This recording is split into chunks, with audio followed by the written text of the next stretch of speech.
The girl who vanished at 2:17 a.m., but her phone was still recording. At exactly 2:17 a.m., Emily Carter's phone began recording, on its own. But that wasn't the terrifying part. The terrifying part was this. Emily wasn't alone in her apartment. Emily Carter was a 23-year-old girl living in Los Angeles. To the outside world, her life looked perfect. Her social media was filled with golden sunsets, coffee dates, and soft smiles. But what people saw online wasn't the truth. In the weeks before she disappeared, Emily had started acting differently. She became distant, quiet, nervous. One night, she sent a message to her best friend Lisa. "Someone is watching me, I'm not safe." Lisa didn't take it seriously at first. She thought Emily was stressed, maybe just overthinking things. But Emily wasn't joking. She knew something was wrong. A few nights later, Emily tried to call 911.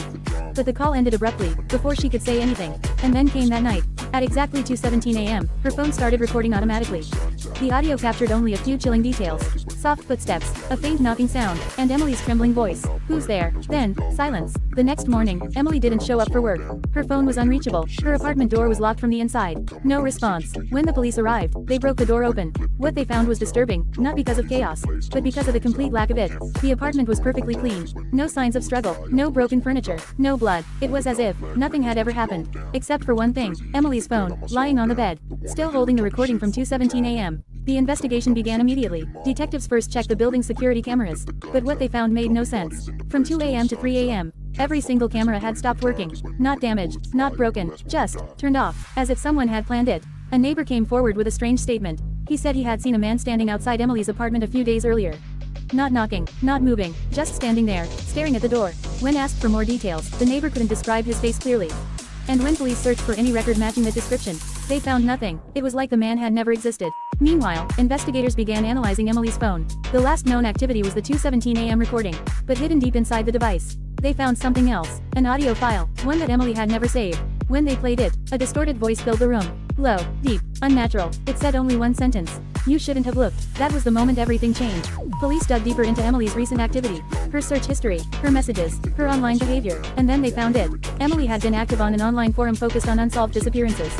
She wasn't just reading, she was investigating. One case, in particular, had caught her attention. A young woman who had disappeared 5 years ago. Same city, same type of apartment, same unexplained circumstances, and the most disturbing detail. The time of disappearance was exactly 2:17 a.m. Now it wasn't just a missing person case anymore. It was a pattern. Every 2 to 3 years, a young woman would vanish. No signs of forced entry, no witnesses, no evidence, just silence, and always 2:17 a.m. One detective decided to take a risk.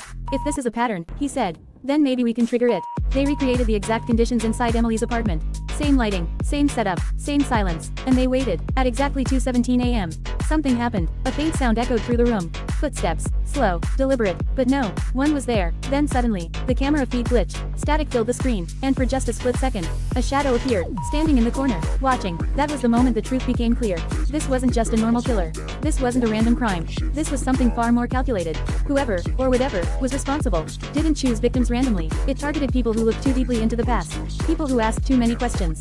People like Emily. Emily Carter was never found. Her case remains unsolved to this day. But people who have lived in that apartment since then have reported something strange. Every year, at exactly 2:17 a.m., they hear footsteps, soft, slow, moving through empty rooms, and sometimes, very faintly, a voice. Who's there? Some mysteries are never solved, because the closer you get to the truth, the more likely you are to disappear with.